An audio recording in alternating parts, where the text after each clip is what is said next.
Сіз өзіңіздің салықтық берешегіңізді бірнеше минут ішінде тексеруге болатынын білесіз бе? Егер сізде салықтық берешек болса, оны өзіңіз оңай тексере аласыз. Бірінші тәсіл. Мемлекеттік кірістер комитетінің порталына кіріңіз сілтеме арқылы.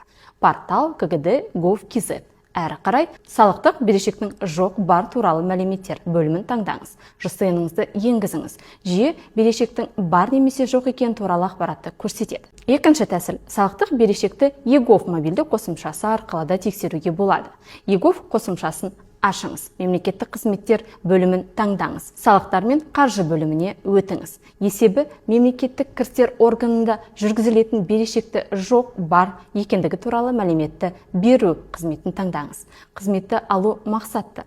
Өзге салық органын таңдаңыз. Салық органының деректерін толтырыңыз. МКК, МКД, МКБ көрсетіңіз. Берешектің бар немесе жоқ екен туралы ақпаратты алыңыз. Берешекті қалай төлеуге болады? Салық берешегін екінші деңгейлі банктердің мобильді қосымшалары немесе Қазпошта арқылы төлем жасауға болады. Есіңізде болсын, берешекті уақытында өтемеген жағдайда өсімпұл есептеледі, ал берешек өтелмеген жағдайда өндіріп алу шаралары қолданылуы мүмкін.